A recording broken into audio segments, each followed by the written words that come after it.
الحمد لله نحمده ونستعينه ونستغفره ونعوذ بالله من شرور أنفسنا ومن سيئات أعمالنا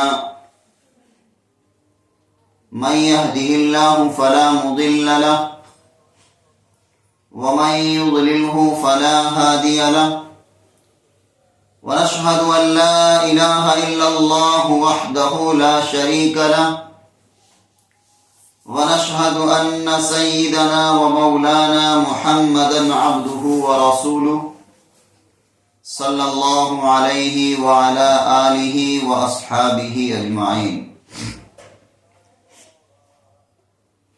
میری محترم ماں اور بہنیں، السلام علیکم ورحمۃ اللہ وبرکاتہ.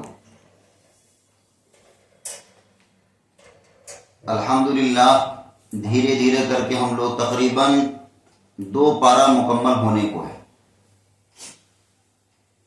اللہ کا فضل و کرم رہا اور مزید آپ لوگوں کی ہمت.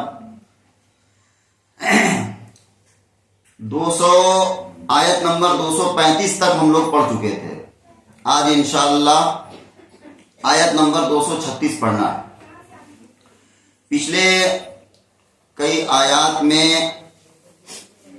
طلاق کے مسائل گزر چکے اور مطلقہ عورت اور وہ عورت جس کے شوہر انتقال کر گئے ہوں ان کی عدت، یہ سارا کچھ بیان ہو چکا.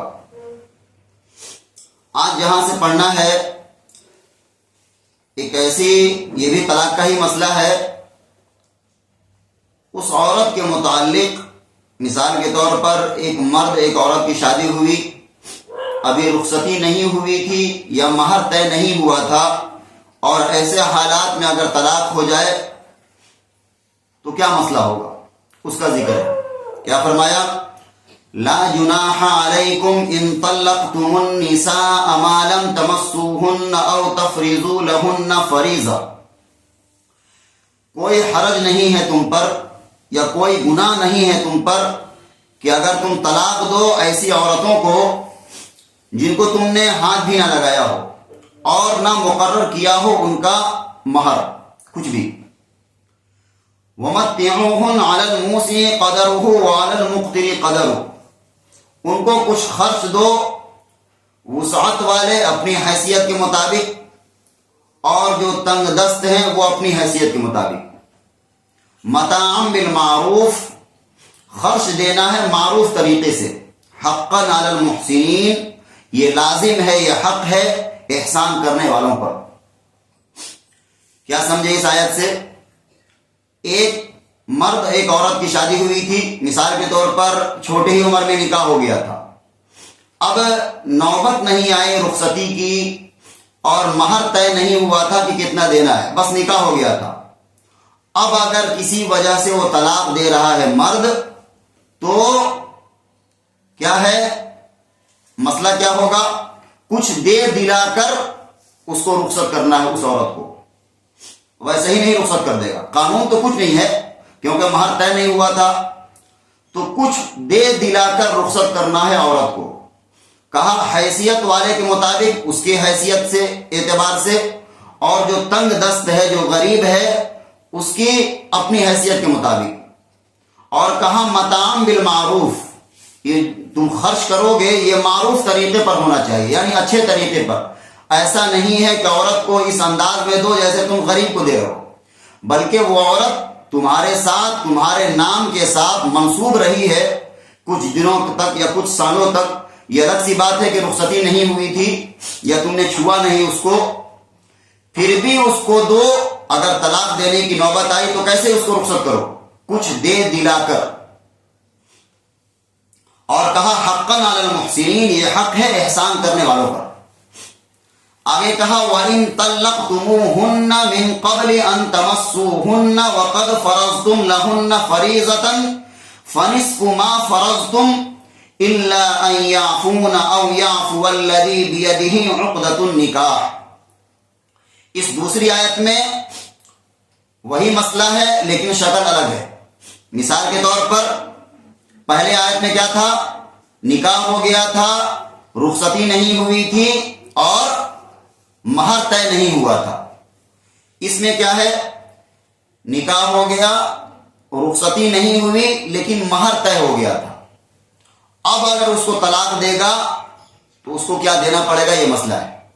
مثال کے طور پر ایک آدمی کا نکاح ہوا ایک عورت سے، رخصتی نہیں ہوئی، ابھی چھوا نہیں، ملاقات نہیں ہے، لیکن مہر طے ہو گیا تھا. مثال کے طور پر مہر کتنا ہو گیا تھا؟ 1,00,000 طے ہو گیا تھا کہ 1,00,000 مہر ہے اس عورت کا. اب اگر ملاقات سے پہلے اس کو طلاق دے گا تو مہر طے ہو جانے کے بعد اس کو آدھا دینا ہوگا. کس کو؟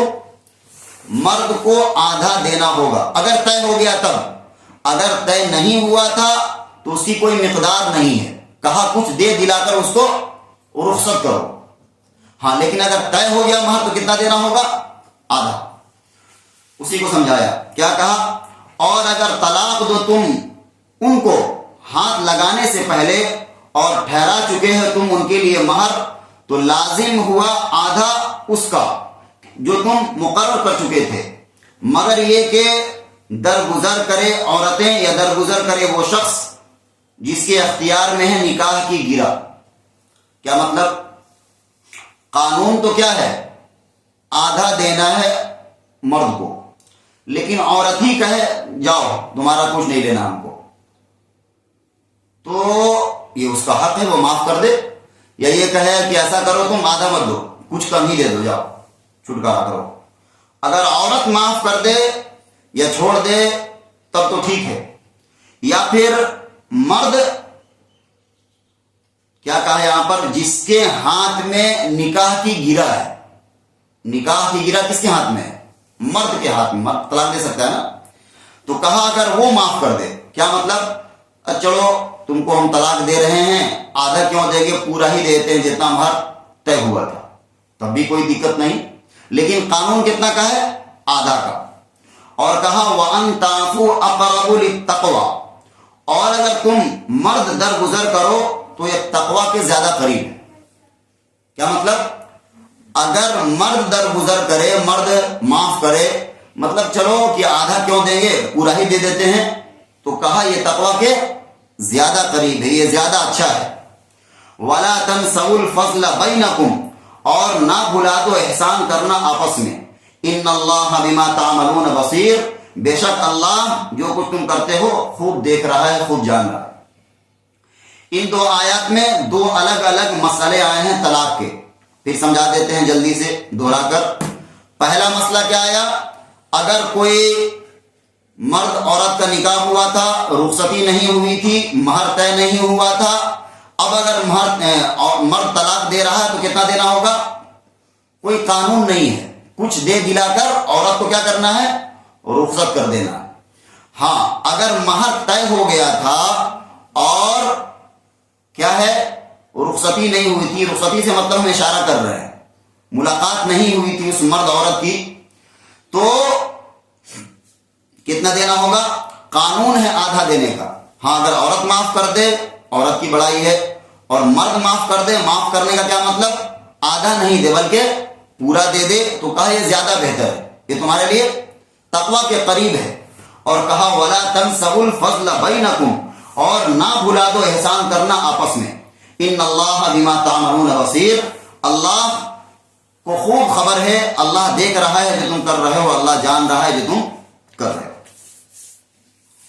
طلاق کا مسئلہ کم سے کم یہاں پر کئی شکل میں آیا، مکمل ہو گیا. آگے کہا حافظوا علی الصلوات والصلاة الوسطی، محافظت کرو سب نمازوں کی.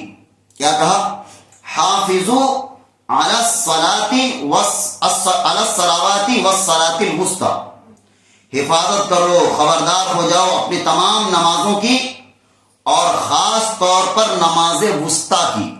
اب آپ سمجھتے ہو نماز وسطی کون سی نماز ہے؟ فجر سنا ہے، عشاء سنا ہے، ظہر سنا ہے، عصر سنا ہے، مغرب سنا ہے، یہ نماز وسطی کون ہے؟ تو کہا خاص طور پر بیچ والی نماز کی حفاظت کرو. بیچ کون ہے؟ ایسے تو کئی اقوال ہیں بیچ سے، لیکن زیادہ تر مراد کیا ہے؟ عصر کی نماز، کیونکہ دو نماز پہلے ہے فجر اور ظہر، بیچ میں عصر ہے، اور دو نماز عشاء اور مغرب بعد میں، تو بیچ کون ہو گیا؟ عصر. کہا تمام نمازوں کی حفاظت کرو، لیکن خاص طور پر پھر الگ سے ذکر کیا، کس کا؟ عصر کا۔ اب اس میں کچھ حکمت بھی ہوگی، اللہ نے خاص طور پر پھر کیوں عصر کیا، بیچ والی نماز کا ذکر کیا؟ شاید اس وقت کاہلی میں یا اس طرح لوگ سستی کی وجہ سے عصر کی نماز کو نظر انداز کر دیتے ہوں گے۔ تو کہاں سب نمازوں کی حفاظت کرو، اور خاص طور پر نماز وسطیٰ کی۔ نماز وسطیٰ سے مراد عصر کی نماز، بیچ کی نماز۔ وقوموا للہ قانتین، اور اللہ کے سامنے کھڑے رہو ادب کے ساتھ۔ کیا کہا؟ اللہ کے سامنے کھڑے ہونے سے کیا مراد؟ نماز میں کھڑے رہو اللہ سے ادب کے ساتھ۔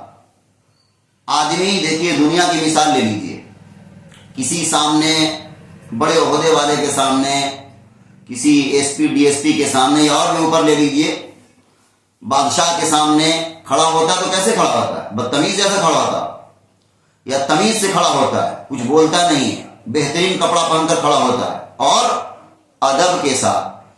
تو اگر کوئی آدمی نماز پڑھ رہا ہے، اس کو یہ تصور کرنا چاہیے کہ ہم تمام جہان کے بادشاہ کے سامنے کھڑے ہونے جا رہے ہیں، تو کیسے کھڑا ہونا ہے؟ ادب کے ساتھ، جھک کر۔ اور یہ بھی مسئلہ ہے اچھے کپڑے پہن کر۔ اچھے کیا لکھا ہے علماء نے؟ وہ کپڑا جس کو پہن کر باہر تم نہیں جا سکتے ہو، شرم آ رہی ہے باہر جانے میں، ویسا کپڑا پہن کر نماز بھی مت پڑھو۔ ہاں، نماز ہو جائے گی، اگر سطر چھپا ہوا ہے تو نماز ہو جائے گی، اس میں کوئی دقت نہیں، لیکن تقاضا کیا ہے؟ ہم اللہ کے سامنے کھڑے ہونے جا رہے ہیں، محبت کا تقاضا، ادب کا تقاضا کیا ہے؟ بہترین لباس پہن کر، اور بھی جو ہے خوشبو وغیرہ لگا کر، یا اس طرح جو بھی ادب کے ساتھ یہاں پر کہا ہے۔ تو ہم نے جو مسئلہ ذکر کر دیا یہی ہے، وہ کپڑا جو عام طور پر بازار جانے میں آدمی معیوب سمجھتا ہے، کیسا لگے گا باہر جائیں گے تو اس کو پہن کر، ویسا کپڑا پہن کر نماز بھی نہیں پڑھے آدمی، بہترین سے کھڑے ہو کر نماز پڑھے۔ آگے کہا فَإِنْ خِفْتُمْ فَرِجَالًا أَوْ رُكْبَانًا، پھر اگر تم کو ڈر ہو کسی کا تو پیادہ پڑھ لو یا سوار۔ یہ جنگ کی حالت میں ہے، اگر ایسا سچویشن ہو کہ ہمیں کہیں جانا ہے جنگ کے لیے، یا کہیں اگر ہم آرام سے اطمینان سے رک کر نماز پڑھیں گے تو دشمن آ کر ہم پر کیا کر دے گا؟ حملہ کر دے گا، تو ایسے حالت میں چلتے ہوئے، پیادہ مطلب پیدل چلتے ہوئے یا سواری پر سوار ہو کر بھی نماز پڑھی جا سکتی ہے۔ لیکن اہمیت دیکھیے، معاف نہیں ہے نماز، معاف نہیں ہے۔ صحابہ نے جنگ کے دوران بھی نماز کو ادا کیا، جنگ کے دوران بھی، بلکہ آپ نے سنا ہوگا محرم کے موقع سے، محرم میں کیا ہوا تھا؟ محرم تو ایک مہینے کا نام ہے، لیکن خاص طور پر منسوب کس سے ہے؟ واقعہ جو مشہور ہے حضرت امام حسین کا، کربلا کا واقعہ جو ہے، کتنے تھے؟ 72 لوگ تھے، اور اس حالت میں بھی نماز کو قضا نہیں ہونے دیا ہے۔ کون؟ حضرت حسین نے۔ صرف 72 لوگ تھے، جنگ ہو رہی تھی، حالانکہ حق اور باطل کی لڑائی تھی، لیکن پھر بھی کیا کہا؟ آدھے لوگوں کو کہا نماز پڑھو، لڑتے لڑتے صبح سے ظہر کا وقت ہو گیا، کہا آدھے لوگوں کو صف بنا کر نماز پڑھو، اور آدھے کو کہا جنگ کرتے رہو۔ پہلے اجازت مانگی کہ ہمیں نماز پڑھنے دو، ان لوگوں نے کہا ہم نماز پڑھنے نہیں دیں گے۔ کہا کہ ایسا کرو، آدھے لوگ صف بنا کر نماز پڑھو اور آدھے جنگ کرتے رہو، جب آدھے پڑھ لیں گے پھر آ کر تم اس طرح بدل کر پڑھنا، لیکن نماز معاف نہیں ہے، نماز کو چھوڑا نہیں ہے۔ اسی طرح اور بھی جنگ کی مثال لے لیجئے، لڑ رہے ہیں کس کے لیے؟ اللہ کے لیے، لیکن پھر بھی نماز معاف نہیں۔ اس کی حکمت ہے، یہاں پر بتا دیا کہ اگر کوئی ایسی حالت ہو تو چلتے ہوئے بھی یا سواری پر سوار ہو کر بھی نماز پڑھی جا سکتی ہے۔ آگے کہا فَإِذَا أَمِنْتُمْ فَاذْكُرُوا اللَّهَ كَمَا عَلَّمَكُمْ مَا لَمْ تَكُونُوا تَعْلَمُونَ، پھر جس وقت تم امن پاؤ تو یاد کرو اللہ کو جس طرح کہ تم کو سکھایا ہے، جس کو تم نہ جانتے تھے۔ کیا کہا؟ پہلے تو حالت ذکر کر دیا کہ اگر تم جنگ کی حالت میں ہو یا اس طرح تو پیدل چلتے ہوئے سواری پر نماز پڑھ لو، لیکن جب امن کی حالت میں ہو، اطمینان ہو، تو کیسے نماز پڑھو، کیسے اللہ کا ذکر کرو؟ اطمینان کے ساتھ، اس طریقے پر جس طریقے سے اللہ نے تم کو سکھلایا ہے، جو تم جانتے نہیں تھے۔ نماز کون سکھلایا؟ اللہ کے رسول کو پہلے اللہ نے فرشتے کے ذریعے سکھلایا نماز۔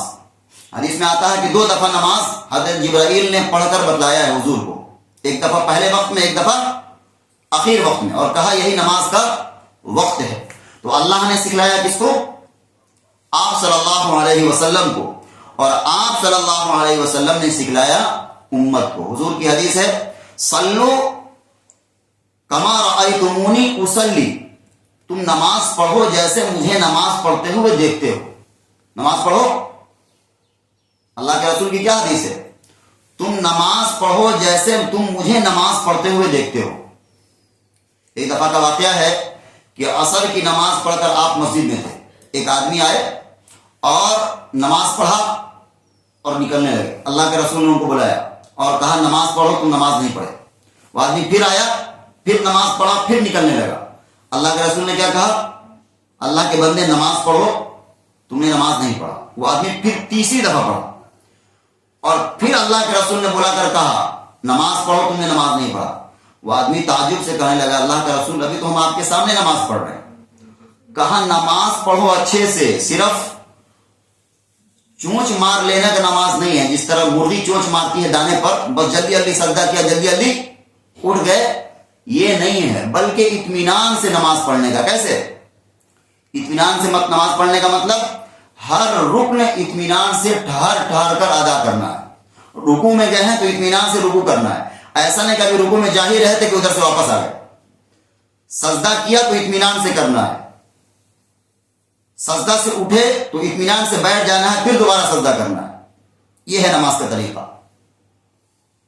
تو کہا اگر تم امن کی حالت میں ہو تو اللہ کو یاد کرو۔ یاد کرنے سے مراد نماز، جس طرح تم کو اللہ نے سکھلایا ہے جو تم نہیں جانتے تھے۔ تو نماز کیسی پڑھنی ہے؟ اطمینان کے ساتھ، اچھے سے، وقار کے ساتھ۔ یہ اندر محسوس ہونا چاہیے کہ ہم اللہ کے بارگاہ میں ہیں۔ اگر ایسی نماز ہو گئی کسی کی تو کیا کہنا، سبحان اللہ، کیونکہ نماز بہت ساری مصیبت کا حل ہے۔ حضور کی عادت تھی کہ اگر ہوا بھی تیز چلتی تو جلدی سے نماز کی طرف جاتے تھے۔ آندھی وغیرہ کا اگر ہوا بھی تیز چلتی تھی تو نماز کی طرف متوجہ ہوتے تھے۔ واقعی جس کو نماز کی لذت مل جائے گی اس کا مت پوچھئے کتنا مزہ آئے گا اس کو نماز پڑھنے میں۔ یہ محسوس کرے گا کہ ہم اللہ کے بارگاہ میں کھڑے ہیں، سارا کچھ نظر انداز کر دے گا۔ صحابہ کے بارے میں آتا ہے، ایک صحابی نماز پڑھ رہے تھے اور چارپائی پر ان کا بچہ لیٹا ہوا تھا، چھوٹا بچہ ان کا لیٹا ہوا تھا، اور وہ نماز میں مشغول ہے بیچارے، نماز پڑھ رہے تھے، بچہ کے قریب سانپ آ گیا اور کئی گھر والے، محلے والے جمع ہو گئے، ان کو پتہ ہی نہیں، آرام سے نماز میں مشغول ہے، پتہ ہی نہیں چلا کہ کیا ہوا۔ جب سلام پھیر دیا تب دیکھا کہ اتنا حلہ کیوں، تب پتہ ہے کہ اس طرح کا واقعہ ہے۔ اسی طرح حضرت علی کے بارے میں آتا ہے شاید کہ ایک جنگ کے دوران ان کے پیر میں کیا لگ گیا تھا؟ تیر۔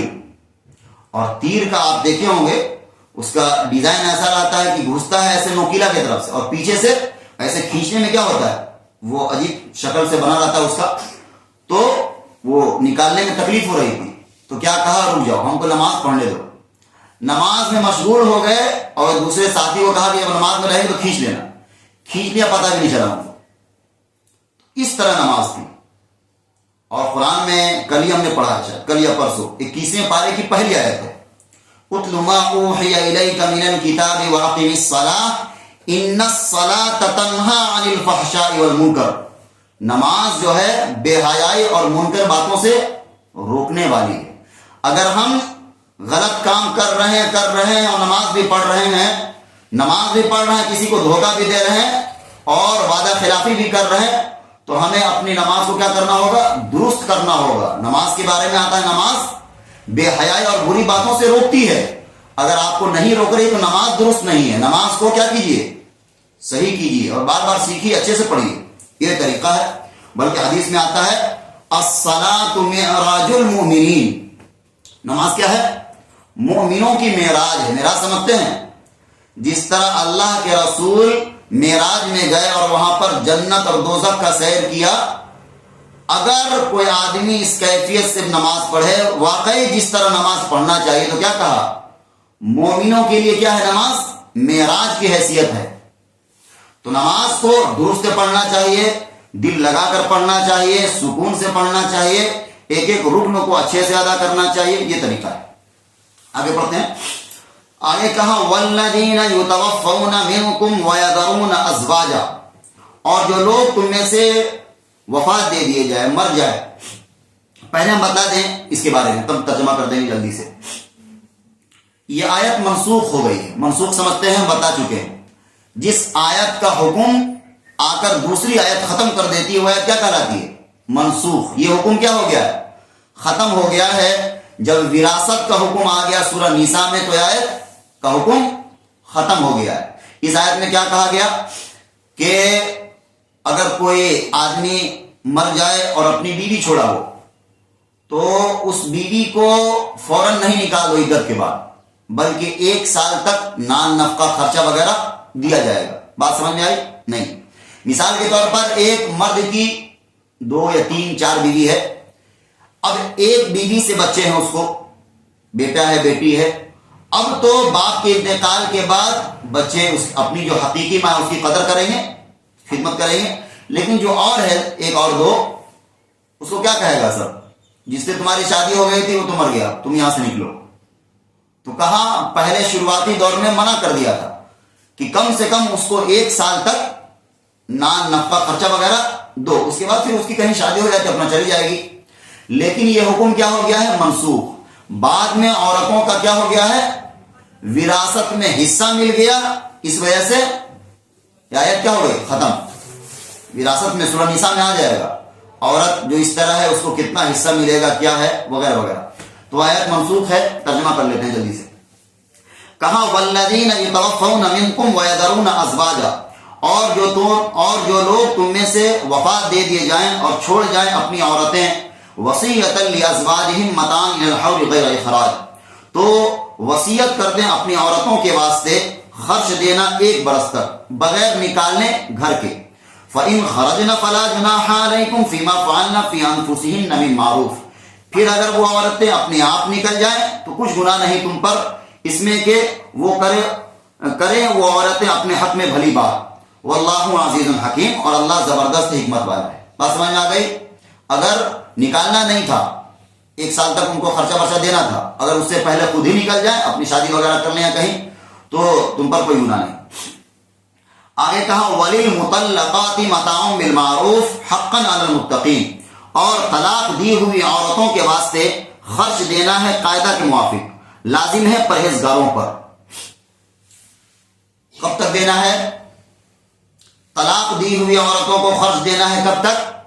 عدت کے درمیان۔ خرچ کون دے گا؟ مرد۔ اس کا نان نفقہ کون دے گا؟ مرد۔ بلکہ ہندوستان کی تاریخ میں ایک کیس آیا ہے، Shah Bano case. Calcutta high court نے فیصلہ دے دیا تھا کہ جب تک زندہ رہے گی اس کا کیا کرنا ہے؟ خرچ برداشت کرنا ہوگا مرد کو۔ مسلمانوں نے اس کے نتیجے میں بڑی قربانی دی اور بڑا احتجاج کیا۔ راجیو گاندھی کی اس وقت حکومت تھی اور اس حکومت کو گھٹنے ٹیکنے پڑے، ہر جگہ احتجاج ہو رہا تھا۔ حکومت کلکتہ ہائی کورٹ نے کیا کیا تھا کہ جب تک عورت زندہ رہے گی دینا ہوگا۔ مسلمانوں نے احتجاج کیا، یہ ہمارے قانون میں کیا ہے؟ دخل اندازی ہے۔ قرآن نے کہاں تک کہا ہے؟ عدت تک۔ آپ زبردستی ہمارے قانون میں کیا کر رہے ہیں؟ دخل اندازی کر رہے ہیں۔ لہذا حکومت کو قانون واپس لینا پڑا اور یہ قانون پھر نیا بنایا۔ مسلمانوں کے آئینی قانون میں کوئی حکومت دخل اندازی نہیں کرے گی۔ تو کہا وَلِلْمُطَلَّقَاتِ مَتَاعٌ بِالْمَعْرُوفِ حَقًّا عَلَى الْمُتَّقِينَ، اور طلاق دی ہوئی عورتوں کے واسطے خرچ دینا ہے قاعدہ کے موافق، لازم ہے پرہیزگاروں پر۔ كَذَلِكَ يُبَيِّنُ اللَّهُ لَكُمْ آيَاتِهِ لَعَلَّكُمْ تَعْقِلُونَ، اسی طرح بیان فرماتا ہے اللہ تمہارے واسطے اپنے آیات، اپنے حکم کو، تاکہ تم سمجھ جاؤ۔ کیا کہا؟ جو اتنے مسائل ذکر کیے ہیں، طرح طرح کے مسائل، اللہ نے کہا اللہ ان تمام آیتوں کو، اپنے قانون کو تمہیں کھول کھول کر بتا رہا ہے تاکہ تم کیا کرو؟ سمجھ سے کام لو، لعلکم تعقلون، تاکہ تم سمجھ جاؤ۔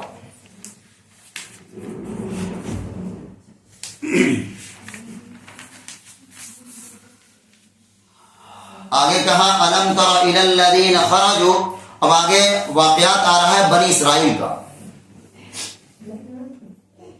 اس ایک دو آیت کے بعد کہا الم تر الی الذین خرجوا من دیارہم وهم الوف حذر الموت، کیا نہ دیکھا تم نے ان لوگوں کو کہ جو نکلے اپنے گھروں سے اور وہ ہزاروں تھے موت کے ڈر سے، فقال لهم اللہ موتوا، پھر فرمایا ان کو اللہ نے کہ مر جاؤ، ثم احیاہم، پھر ان کو زندہ کر دیا، ان اللہ لذو فضل علی الناس ولکن اکثر الناس لا یشکرون، بے شک اللہ فضل کرنے والا ہے لوگوں پر لیکن اکثر لوگ شکر ادا نہیں کرتے۔ ایک واقعہ کی طرف اشارہ کیا، بنی اسرائیل میں کچھ لوگ تھے جو موت کے ڈر سے نکل گئے اپنی جگہ چھوڑ کر، اللہ نے کیا کیا ان لوگوں کو موت دے دیا، پھر کچھ دنوں کے بعد ان کو زندہ کر دیا۔ اللہ ہر چیز پر قادر ہے۔ تو پہلے امتوں کے ساتھ بڑا ایسا معاملہ ہوا ہے، تو کہا وہ لوگ موت کے ڈر کے سے بھاگ گئے تھے یا جنگ کی وجہ سے بھاگ گئے تھے، تو اللہ نے ان کو ویسے ہی موت دے دیا اور پھر دکھلانے کے لیے لوگوں کو پھر ان کو زندہ کر دیا۔ کہا اللہ اپنے فضل کرنے والا ہے لوگوں پر لیکن بہت سے لوگ شکر ادا نہیں کرتے۔ آگے کہا وقاتلوا فی سبیل اللہ واعلموا ان اللہ سمیع علیم، اور لڑو اللہ کی راہ میں اور جان لو کہ بے شک اللہ خوب سنتا ہے۔ اس آیت میں قتال کا حکم دیا، ہم نے بتلا دیا تھا بہت پہلے ہی، اسلام نے جنگ کا اور قتال کا حکم کیوں دیا۔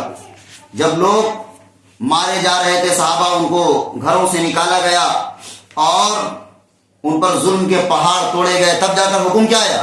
قتال کا۔ اب یہ سورہ بقرہ ہے، یہ کب نازل ہوا ہے؟ مدنی دور کی شروعات کی ہے، جب حضور مدینہ آ گئے تو ابتدا کے دور کی نازل ہونے والی یہ سورت ہے۔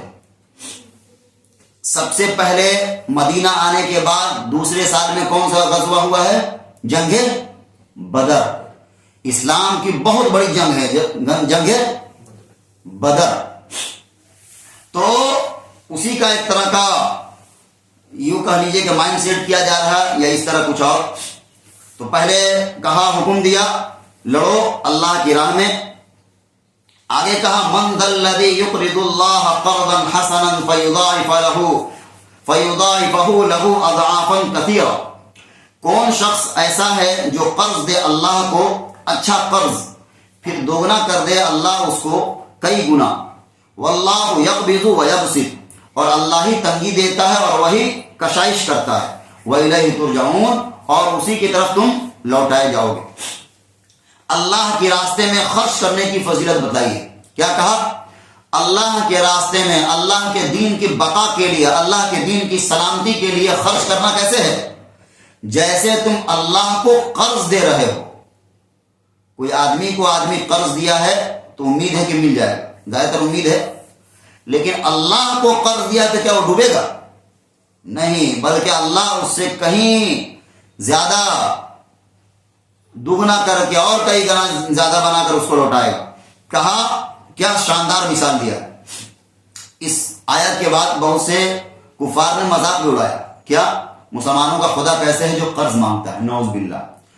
بلکہ یہ شاندار مثال دے کر کہا کہ کون شخص ہے جو اللہ کو اچھا قرض دے، مطلب اللہ کے دین کے لیے، اللہ کے دین کی سلامتی کے لیے۔ ہم ظاہر سی بات ہے اب مسلمانوں کی تعداد اس وقت کتنی تھی؟ بہت کم تھی، اور سچویشن کیا چل رہا؟ جنگ کے لیے مائنڈ سیٹ ہو رہا ہے۔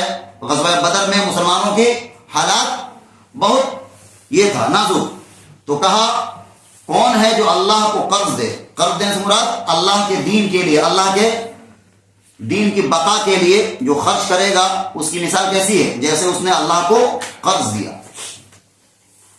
آگے ایک واقعہ بیان ہو رہا ہے جو بڑی اہم ہے۔ کیا ہے؟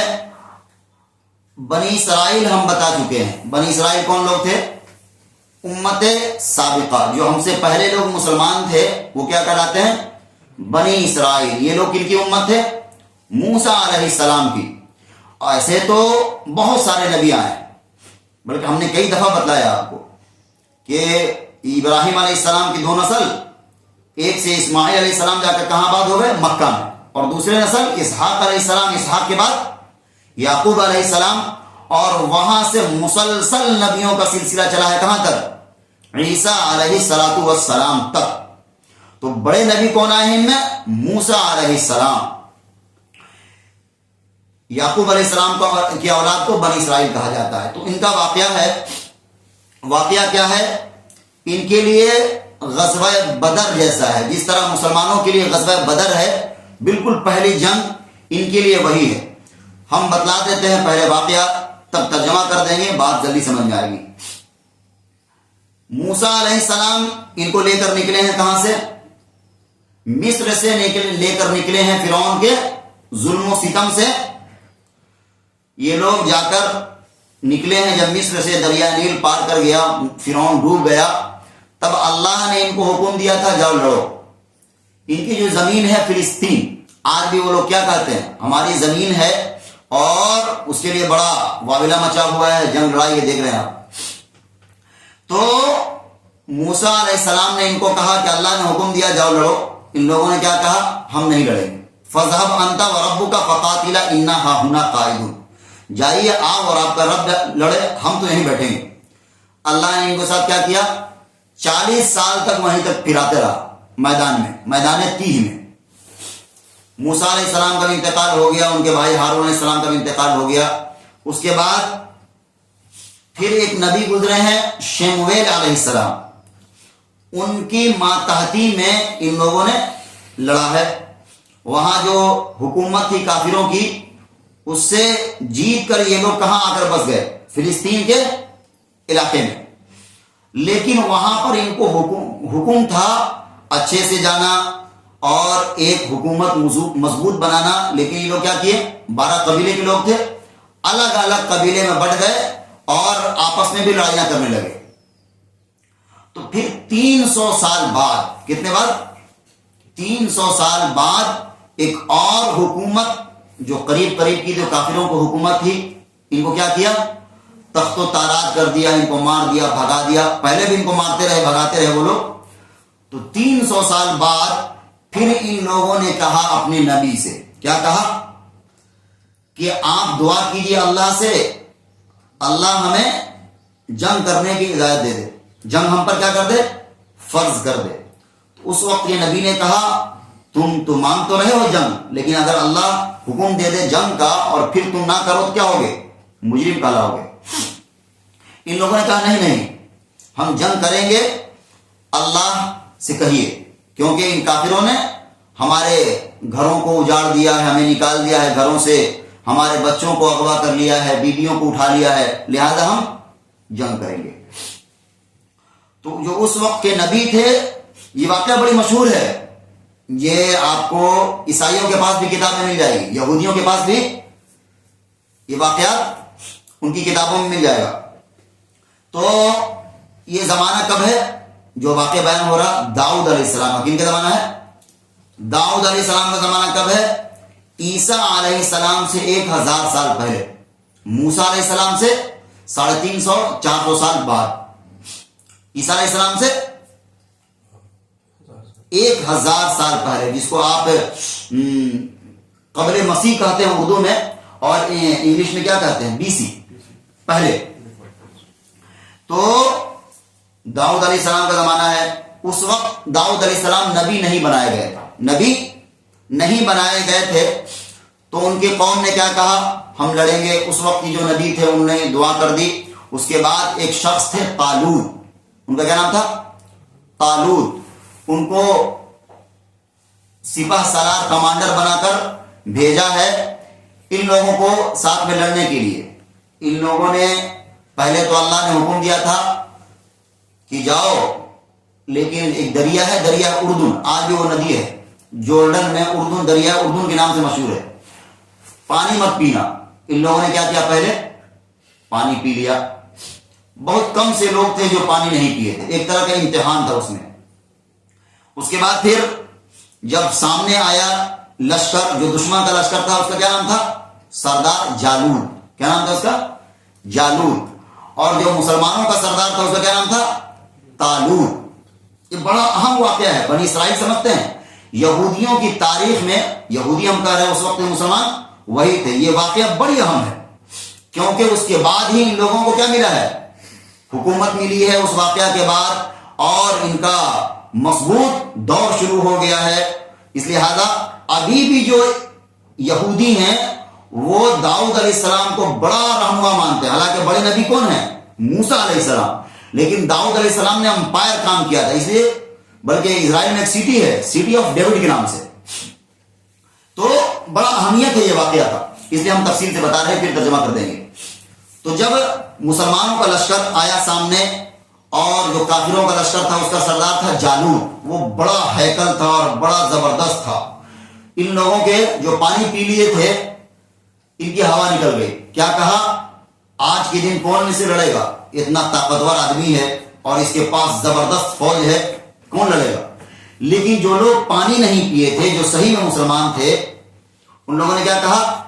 اللہ نے بہت سے چھوٹے کم لوگوں کو، کم طاقتور لوگوں کو بڑے بڑے لشکروں پر کیا دیا ہے؟ جیت دیا ہے، فتح دیا ہے، لہذا ہم لڑیں گے۔ اس کے بعد وہ لوگ لڑنا شروع کیے۔ لڑنے سے پہلے ایک دعا مانگا ہے، ربنا افرغ علینا صبرا وثبت اقدامنا، یہاں پر بھی آئے گا۔ آپ اندازہ لگائیے مسلمانوں کی تعداد کتنی ہے؟ کم ہے، اور تعداد میں سے کچھ لوگ پانی پی کر ہٹ گئے، نکل گئے، کم ہو گئے، ان کے پیر لڑکھڑا گئے، بہت کم سے لوگ بچے، اور ایک بہت بڑا لشکر سے جنگ کرنا ہے، تو کیسا حالت ہوگا؟ ان لوگوں نے دعا کیا، دعا بہت زبردست تھا، ہم چاہیں گے آپ لوگ یاد کر لیجیے، کیا ہے؟ ربنا افرغ علینا صبرا وثبت اقدامنا وانصرنا علی القوم الکافرین۔ یہ دعا مانگ کر ان لوگوں نے لڑائی شروع کر دی۔ داؤد علیہ السلام ابھی تک نبی نہیں بنائے گئے تھے، داؤد علیہ السلام ایک عام سپاہی بن کر لڑ رہے تھے۔ داؤد علیہ السلام نے جو دشمن کا لشکر تھا جالوت، اس کا جو کمانڈر تھا، اس کو قتل کر دیا۔ اس کے بعد اللہ نے داؤد علیہ السلام کو نبی بنا دیا، ان کی فضیلت میں کیا بنا دیا؟ نبی بنا دیا، کتاب دی، زبور، نبی بھی بنایا، حکومت بھی دیا، بادشاہت بھی دیا، اور بڑی بادشاہت اس واقعہ کے بعد۔ تو واقعہ بہت اہم ہے نا، اب ترجمہ کرتے ہیں۔ کہا الم تر الی الملأ من بنی اسرائیل من بعد موسیٰ، کیا دیکھا تو نے جماعت بنی اسرائیل کو موسیٰ کے بعد، اذ قالوا لنبی لہم ابعث لنا ملکا نقاتل فی سبیل اللہ، جب انہوں نے کہا اپنے نبی سے مقرر کرو ہمارے لیے ایک بادشاہ تاکہ ہم لڑیں۔ بادشاہ سے مراد سپہ سالار۔ قال هل عصیتم ان کتب علیکم القتال الا تقاتلوا، پیغمبر نے کہا کیا تم سے بھی یہ توقع ہے کہ اگر حکم ہو لڑائی کا اور تم اس وقت نہ لڑو؟ قالوا وما لنا الا نقاتل في سبيل الله وقد اخرجنا من ديارنا وابنائنا، وہ بولے، ہم سارا واقعہ بتا دیے ہیں، بس ترجمہ کر رہے ہیں۔ وہ بولے کہ ہم کیوں نہیں لڑیں گے اللہ کی راہ میں، اور ہم کو تو نکال دیے گئے ہیں اپنے گھروں سے اور بیٹوں سے۔ فلما كتب عليهم القتال تولوا الا قليلا منهم، پھر جب حکم ہوا ان کو لڑائی کا تو وہ سب پھر گئے مگر تھوڑے لوگ۔ واللہ علیم بالظالمین، اور اللہ خوب جانتا ہے ظالم لوگوں کو۔ کیا کہا؟ پہلے تو نبی سے دعا کروایا، اللہ سے دعا کر دیے کہ ہمیں قتل جہاد کا حکم مل جائے، اور جب مل گیا تو کیا کیا؟ بہت سارے لوگ نکل گئے، جہاد کرنے سے منہ موڑ لیا، لیکن کچھ لوگ جو ساتھ میں رہ گئے۔ آگے کہا وقال لهم نبيهم ان الله قد بعث لكم طالوت ملكا، اور فرمایا ان سے ان کے نبی نے کہ بے شک اللہ نے مقرر فرما دیا ہے تمہارے لیے طالوت کو۔ طالوت کون تھے؟ بہت نیک آدمی تھے، اور اللہ نے ان کو کیا کر دیا؟ اس قوم کی سپہ سالاری کے لیے، کمانڈر کے لیے طالوت کو کیا کر دیا؟ اپوائنٹ کر دیا، ان کو مقرر کر دیا۔ قالوا انا يكون له الملك علينا ونحن احق بالملك منه ولم يؤت ساعة من المال، کہنے لگے کیوں کر ہو سکتی ہے اس کی حکومت ہم پر، اور ہم زیادہ مستحق ہیں سلطنت کے اس سے، اور اس کو نہیں ملی کشائش مال میں۔ اب دیکھیے ان کی بدبختی، جب ایک نبی نے کہہ دیا کہ اللہ نے طالوت کو تمہارے لیے کیا کر دیا، سپہ سالار کمانڈر کی حیثیت سے رکھ دیا ہے، تو ان لوگوں نے کیا کہا، اس کو کیسے سپہ سالاری مل سکتی ہے، اس کے پاس تو پیسہ بھی نہیں ہے، اس کے پاس پیسہ نہیں ہے، غریب ہے، ہم اس سے کہیں زیادہ مال میں ہے، آگے میرا زیادہ حق ہے، وغیرہ وغیرہ۔ قال ان اللہ اصطفاہ علیکم وزادہ بسطۃ فی العلم والجسم، تو پیغمبر نے کیا کہا، نبی نے کیا کہا، بے شک اللہ نے پسند فرمایا اس کو تم پر اور زیادہ فراخی دی اس کو علم میں اور جسم میں۔ اس نبی نے کیا کہا، اللہ نے طالوت کو پسند کر لیا ہے تمہارے لیے سپہ سالاری کرنے کے لیے، اور اللہ نے طالوت کو جسم میں بھی زیادہ طاقت دیا ہے اور علم بھی زیادہ دیا ہے۔ ان کو معلوم ہے کس طرح، اور ظاہر سی بات ہے اگر کمانڈر صحیح نہیں ہوگا تو کوئی فوج جنگ جیت سکتی ہے کیا؟ تو کہا اس کو علم بھی زیادہ ہے اور جسم میں بھی طاقتور ہے وہ، اس لیے اللہ نے اس کو چن لیا۔ واللہ یؤتی ملکہ من یشاء، اور اللہ دیتا ہے ملک اپنے جس کو چاہے، واللہ واسع علیم، اور اللہ فضل کرنے والا ہے، سب کچھ جاننے والا ہے۔ بات سمجھ میں آ رہی ہوگی، ہم نے واقعہ بتلا دیا ہے، بس ترجمہ کرتے چلتے ہیں۔ آگے کہا وقال لهم نبيهم ان آیت ملکہ ان یأتیکم التابوت فیہ سکینۃ من ربکم وبقیۃ مما ترک آل موسیٰ وآل ہارون تحملہ الملائکہ، اور کہا نبی نے اسرائیل سے، جو بنی اسرائیل کے لوگ تھے ان سے، ان کے نبی نے کہا کہ طالوت کی سلطنت کی نشانی یہ ہے کہ آئے گی تمہارے پاس ایک صندوق جس میں تسلی ہے تمہارے رب کی طرف سے، اور کچھ بچی ہوئی چیزیں ہیں ان میں جو چھوڑی گئی تھی موسیٰ اور آل موسیٰ اور آل ہارون کی، اور اٹھائیں گے اس صندوق کو فرشتے۔ ان فی ذلک لآیۃ لکم ان کنتم مؤمنین، بے شک اس میں نشانی ہے تمہارے واسطے اگر تم یقین رکھتے ہو۔ یہ بھی ایک اہم بات ہے، سوچنے کی بات ہے۔ ایک چیز ہے تابوت سکینہ، کیا ہے تابوت سکینہ؟ تابوت سکینہ کیا ہے؟ بکسا کا، ایک لکڑی کا بکسا ہے بہت بڑا، اس میں موسیٰ علیہ السلام اور ہارون علیہ السلام کے کچھ تبرکات ہیں۔ تبرکات سمجھتے ہیں، ان کے کپڑے ہیں، کچھ ان کی لاٹھی تھی، اور یہ بھی کہا جاتا ہے کہ وہ جو تختی پتھر پر لکھ کر ملی تھی تورات موسیٰ علیہ السلام کو، وہ بھی کہاں تھی؟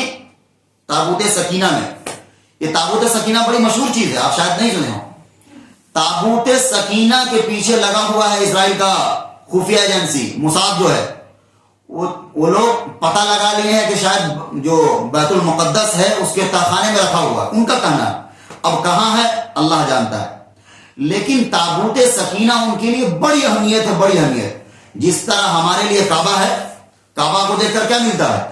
سکون ملتا ہے، تو ان کو بھی وہ تابوت دیکھ کر ایک سکون ملتا تھا، اس لیے اس کا نام کیا تھا؟ تابوت سکینہ۔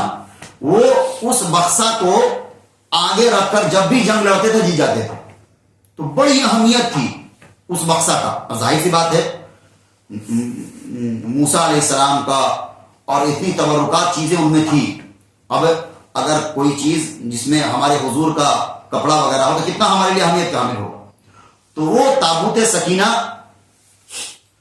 ان کے لیے بڑی اہمیت۔ ہوا کیا تھا، جب دشمن فوج نے ان پر حملہ کیا تھا تو ان کو مار کر الگ کر دیا تھا، اور جو بکسا تھا تابوت سکینہ کا وہ بھی لے کر وہ لوگ چلے گئے تھے۔ اب یہ لوگ بڑے روئے، بڑے واویلا مچائے، اب تو چلا گیا تو چلا گیا۔ تو ان کے لیے بڑی اہمیت کی بات تھی کہ تابوت سکینہ ہم کو مل جائے۔ تو نبی نے کیا کہا، طالوت کی، جو طالوت ہیں ان کی سپہ سلاری کی، کمانڈری کی یہ نشانی ہوگی کہ وہ تابوت جو تم سے گم ہو گیا تو تمہیں مل جائے گا وہ۔ اور ملا بھی کیسے؟ جو دشمن لے گیا تھا وہ جا کر رکھا کہیں، جہاں وہ رکھتا تھا وہاں بیماری پھیل جاتی تھی، تو اس نے سمجھا کہ یہ کوئی منحوس چیز ہے، اس نے بیل گاڑی پر رکھ کر بیل گاڑی کو ان لوگوں کی طرف ہانک دیا، اور وہ لے کر کہاں گیا؟ ان لوگوں کے بستی میں۔ جب طالوت کمانڈر بنے اور وہ تابوت سکینہ مل گیا تب ان لوگوں کو یقین ہو گیا ہاں یہ جنگ کوئی عام جنگ نہیں ہے. تو یہ تھے تابوت سکینہ. آج بھی اسرائیل جو ہے یہودی ان کے خفیہ ایجنسی یہ چکر میں لگے ہوئے ہیں کہ کہاں ہے وہ, بلکہ یہ بھی آتا ہے کہ پتہ بھی لگا لیا ہے کہ بیت المقدس جو ہے مسجد اقصی اس کے تہخانے میں ہے کہیں. اسی وجہ سے ان کا پلان ہے مسجد اقصی کو شہید کرنے کا. مسجد اقصی کو آج آپ دیکھتے ہوں گے 100 دن سے جنگ چل رہا ہے. سارا کیا ہے مذہب ہے اس کے پیچھے, مذہبی جنگ ہے. مسلمانوں کو صرف پھیلایا ہوا کہ نہیں یہ الگ الگ ملکوں کا جنگ ہے. دراصل کیا ہے پیچھے مذہب ہے. ان کا پلاننگ ہے کہ مسجد اقصی کو گرا دیں اور وہاں پر ہیکل سلیمانی تعمیر کریں. سلیمان علیہ السلام نے بنایا ہے. داؤد علیہ السلام جنگ لگے ان کے بیٹے سلیمان علیہ السلام ہیں, یہ بعد میں بتا دیں گے. ان کا پلان ہے اس کو گرائیں اور وہ ساری چیزیں ہیں ہماری وغیرہ وغیرہ. تو یہ تھا تابوت سکینہ.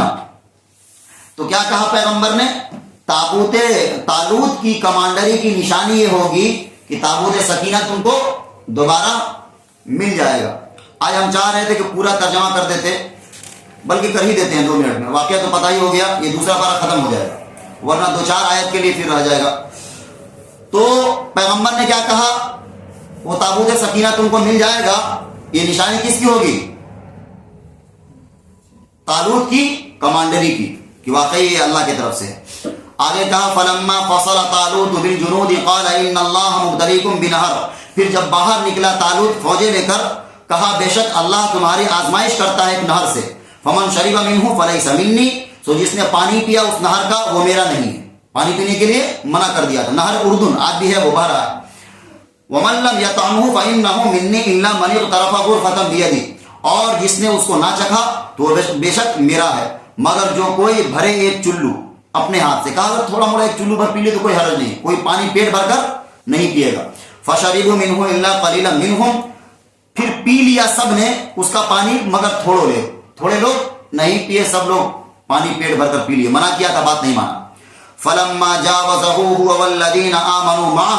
پھر جب پار ہوا طالوت اور ایمان والے ساتھ اس کے کہنے لگے قالوا لا طاقت لنا اليوم بجالوت وجنودی. کیا کہا ان لوگوں نے, اس اتنا بڑا لشکر ہے جو دشمن کا, اس سے لڑنے کی طاقت نہیں ہے. قال الذين يظنون انهم ملاقو الله كم من فئة قليلة غلبت فئة كثيرة باذن الله. اور جو لوگ پانی نہیں پیے تھے ان لوگوں نے کیا کہا, یہی بات کہ اللہ نے کہنے لگے وہ لوگ جن کو خیال تھا کہ ان کا اللہ سے ملنا ہے بارہا, کہ تھوڑی جماعت غالب آ کر رہی ہے بڑی جماعت پر. واللہ مع الصابرین. اور اللہ کس کے ساتھ ہے, صبر کرنے والوں کے ساتھ ہے. آگے کہا ولما برزوا لجالوت وجنوده قالوا ربنا افرغ علينا صبرا وثبت اقدامنا وانصرنا على القوم الكافرين. یہ دعا ہے جو اس وقت ان لوگوں نے مانگا, مسلمانوں نے. آپ اہمیت سمجھیں اس دعا کا. بہت سے تھوڑے لوگ ہیں, جنگ کرنا ہے اور دشمن بڑی طاقتور ہے. اس وقت کیا دعا مانگا, دل کی گہرائی سے مانگا ہے. ولما برزوا لجالوت وجنوده قالوا ربنا. جب سامنے ہوئے جالوت کے فوجوں کے تو کیا کہا مسلمانوں نے, افرغ علینا صبرا وثبت اقدامنا. اے اللہ صبر ہمارے اوپر انڈیل دیجئے. افرغ مطلب ایسا نہیں کہ صبر کی توفیق دے دیجئے. افرغ کہتے ہیں کسی برتن کو کسی میں انڈیل دینا, خالی کر دینا پورا. کیا کہا, بڑی مشکل گھڑی ہے, پورا صبر ہم پر بہا دیجئے, انڈیل دیجئے اور ہمارے قدموں کو جما دیجئے. وانصرنا علی القوم الکافرین. اور ہماری مدد فرمائیے اس کافر قوم پر. اب اندازہ لگائیے کتنا مشکل گھڑی ہوگی اس وقت. اور یہی مسلمانوں کے ساتھ بھی ہے. غزوہ بدر میں مسلمان کتنے تھے, 313, اور سامنے بہت بڑا لشکر تھا. حضور نے دعا مانگا. کیا دعا مانگا, حضور نے اپنی زندگی کا سب سے لمبا سجدہ کیا اس رات. صبح مسلمانوں کے ساتھ کیا ہونے والا ہے, جنگ, غزوہ بدر صحابہ کے ساتھ. اور اللہ کے رسول نے کیا دعا مانگا, دعا میں للکارتے ہوئے کہا اللہ کو, اے اللہ اگر یہ جماعت کل ختم ہو گئی تو روئے زمین پر قیامت تک تمہاری عبادت کرنے والا کوئی نہیں ہوگا. کیونکہ حضور 15 سال سے محنت کر رہے تھے, جس کے نتیجے میں 313 مسلمان ہوئے. اور کہا ہم آخری نبی ہیں اور یہ ہمارا 15 سال کا محنت ہے. اگر یہ جماعت ختم ہو گئی تو قیامت تک تمہاری زمین پر کوئی تمہاری عبادت کرنے والا نہیں ہوگا. یہی سچویشن ان لوگوں کا بھی تھا، بنی اسرائیل لوگوں کا. کہا صبر ہمارے اوپر ڈال دیجئے اور ہمارے پاؤں کو جما دیجئے اور مدد کیجئے کافر قوم پر. آگے کہا فہزموہم بإذن اللہ، پھر شکست دی مومنوں نے جالوت کے لشکر کو اللہ کے حکم سے. وقتل داود جالوت وآتاہ اللہ الملک والحکمت وعلمہ مما یشاء، اور مار ڈالا داؤد نے. داؤد اس وقت تک نبی نہیں تھے، ایک عام سپاہی کی حیثیت سے لڑ رہے تھے، لیکن جب جالوت نکلا تو بہت بڑا کمانڈر تھا اور بہت بھاری بھرکم تھا. اس سے مقابلہ کرنے کسی کی طاقت نہیں تھی. داؤد علیہ السلام نکلے ہیں اور اس کو مارا ہے. کہا وقاتل داود جالوت وآتاہ اللہ الملک والحکمت وعلمہ مما یشاء، اور مار ڈالا داؤد نے جالوت کو اور دی داؤد کو اللہ نے سلطنت اور حکمت اور سکھایا ان کو جو چاہا. ولولا دفع اللہ الناس بعضهم ببعض لفسدت الارض ولکن اللہ ذو فضل علی العالمین. اور دفع کرا دیتا ہے اللہ کا ایک دوسرے سے تو خراب ہو جاتا ہے ملک، لیکن اللہ بہت مہربان ہے جہان کے لوگوں پر. کیا کہا؟ اگر زمین میں فساد مچ جاتا ہے تو اللہ کسی جماعت کے ذریعے اس کو کیا کرتا ہے؟ ختم کرواتا ہے. کوئی ظالم ظلم کر رہا ہے تو کوئی، مثال کے طور پر فرعون آیا ہے تو کوئی موسیٰ آ کر اس کو کیا کرے گا؟